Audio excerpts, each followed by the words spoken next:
रामायण। मैं काल हूं, अविनाशी, शाश्वत और सर्वद्रष्टा। भूत और वर्तमान के साक्षी के रूप में मैं सदा विद्यमान रहा हूं और भविष्य में भी मैं ही रहूंगा। मैंने सृष्टि का आदि देखा है और उसका अंत भी। युग, वर्ष, दिन और घंटे सब मेरे ही विराट रूप के अंश हैं। और उसी अंश से एक कथा जो मैं आपको सुनाने जा रहा हूं, उसका नाम है रामायण। रामायण।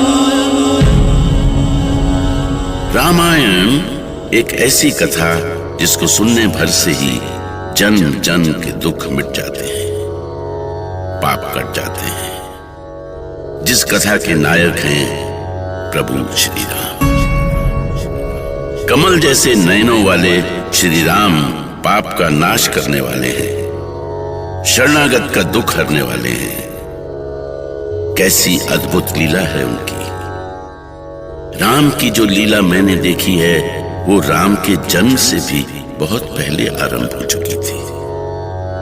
मैंने देखी है ब्रह्मा के पुत्र महर्षि पुलत्स्य की चमत्कारिक लीला और उनका योग बल।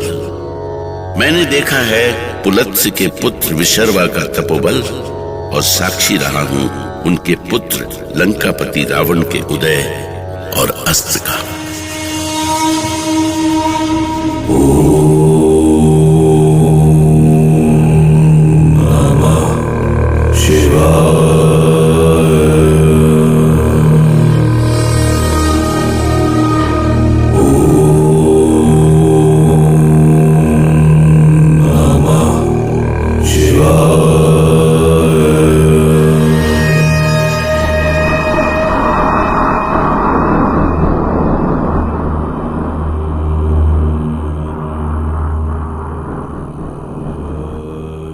पिताश्री, ये किसका विमान जा रहा है?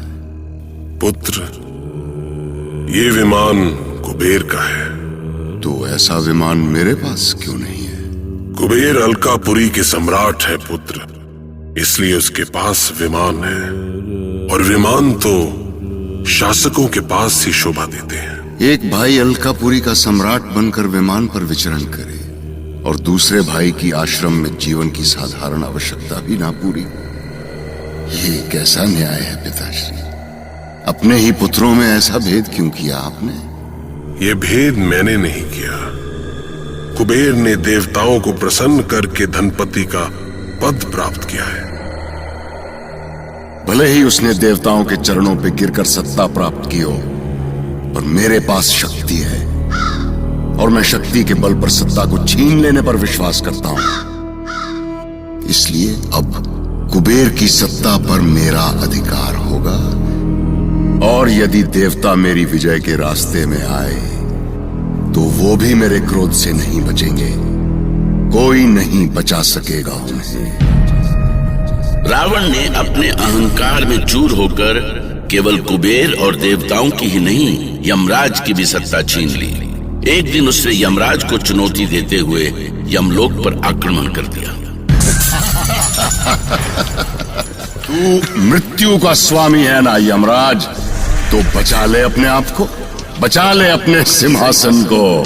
सावधान रावण, ये मत भूल कि मैं मृत्यु का देवता हूँ और तू मुझे चुनौती देकर स्वयं अपनी मृत्यु का कारण बन रहा है। मुझसे बढ़कर इस सृष्टि में कोई नहीं है। यदि रोक सकता है तो रोक ले मुझे। और इस तरह रावण के अत्याचार से भयभीत यमराज को भी अपना सिंहासन छोड़कर भागने के लिए विवश होना पड़ा। रावण का अत्याचार दिनों दिन बढ़ता ही जा रहा था। उसने ऋषि पुत्री वेदवती से बलपूर्वक विवाह करना चाहा। उस समय वेदवती हवन कुंड के सामने बैठी विष्णु को प्रसन्न करने के लिए उनकी साधना कर रही थी। ओम विष्णवे नमः स्वाहा। तो क्या उसने अपने बल से विष्णु भक्त वेदवती को भी हासिल कर लिया? ओम विष्णवे नमः स्वाहा। विष्णवे नमः स्वाहा। ओम विष्णवे नमः स्वाहा। कैसा सुंदर रूप पाया है तुमने वेदवती। ओम विष्णवे तुम्हारे इस रूप पर तो सिर्फ रावण का अधिकार होना चाहिए। विष्णवे नमः स्वाहा। सुंदरी कन्या, ओम विष्णवे तुम लंकापति दशानन रावण के रहते हुए भी उस तुच्छ विष्णु की साधना कर रही हो। ओम विष्णवे नमः कन्या, स्वाहा। तुम मेरी बात ना सुनकर मेरा अपमान कर रही हो। लंकेश को अपनी उपेक्षा स्वीकार नहीं। विष्णवे नमः। अब कर ले साधना, मैं इस हवन कुंड को ही नष्ट कर देता हूँ। किसने दुस्साहस किया मेरी साधना भंग करने का? मैंने, दिग्विजयी लंकापति रावण ने। यदि अपना हित चाहती हो तो उस विष्णु की साधना छोड़कर मुझसे विवाह कर लो। मूर्ख, तुझे लज्जा नहीं आती ये बोलते हुए? तू अपनी बराबरी भगवान श्री हरि विष्णु से कर रहा है। तुझे पता है मैं उन्हें अपना पति मान चुकी हूँ। अरे, उस विष्णु में क्या ऐसा है जो तुम उससे विवाह करना चाहती हो पर मुझसे नहीं? मैं उससे भी अधिक शक्तिशाली हूँ। रावण, यदि अपना भला चाहता है तो यहाँ से चला जा। लगता है तुम्हें अपनी शक्ति दिखानी पड़ेगी। हट जा रावण, आगे मत बढ़ना। चला जा, छोड़ दे मुझे। दुष्ट रावण, मेरे साथ बल प्रयोग करके विवाह करने की तेरी इच्छा कभी पूरी नहीं होगी। इसलिए मैं अग्नि में जलकर अपना जीवन समाप्त कर रही हूँ। पर यदि मेरे तप में बल है तो मैं त्रेता युग में सीता के रूप में जन्म लूंगी और तेरे विनाश का कारण बनूंगी। तेरे विनाश का कारण बनूंगी। इस तरह रावण के अत्याचार से देवता, यक्ष, गंधर्व और ऋषि मुनि सभी पीड़ित थे। हर ओर त्राही त्राही मची हुई थी। अंत में धरती को इस अत्याचार से मुक्त करने के लिए ऋषि मुनि भगवान विष्णु के पास पहुंचे। त्राहिमाम, रक्षा करे प्रभु, रक्षा करे। लंकापति रावण का अत्याचार दिनों दिन बढ़ता जा रहा है। उसके राक्षस सैनिक यज्ञ का विध्वंस कर रहे हैं, ऋषियों मुनियों की हत्या कर रहे हैं। प्रभु, उस दुष्ट का अंत कीजिए। अंत कीजिए प्रभु, अंत कीजिए।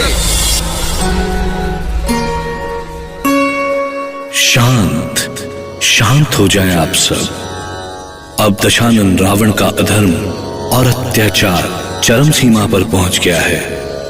आप लोग निश्चिंत होकर जाएं। अब रावण का अंत निकट ही है। तथास्तु। अपने रथ के तले तीनों लोगों को रौंद कर भी रावण की युद्ध की भूख कम ही नहीं होती थी। उसने अयोध्या पर भी आक्रमण किया और अपनी अमरता के अभिमान में चूर होकर महाप्रतापी राजा अनरण्य का वध कर दिया। नहीं अनरण्य नहीं, तुझे दशानन के खड़ग की प्यास तो बुझानी ही होगी। हे अत्याचारी रावण, मैं सूर्यवंशी अयोध्यापति अनरण्य तुझे श्राप देता हूँ कि तूने मेरा जो रक्त बहाया है वही रक्त तेरी मृत्यु का कारण बनेगा। मेरे ही कुल में पैदा हुआ एक रघुवंशी तेरे राक्षस वंश का सदा सदा के लिए नाश कर देगा। अनरण्य ने मरने से पहले रावण को श्राप दिया और यही श्राप रावण के अंत का कारण बना। रावण अजेय था। मृत्यु के देवता यमराज को पराजित करके वो अमर हो चुका था। और अब उसका अंत बस तभी हो सकता था जब धरती पर स्वयं ईश्वर जन्म ले।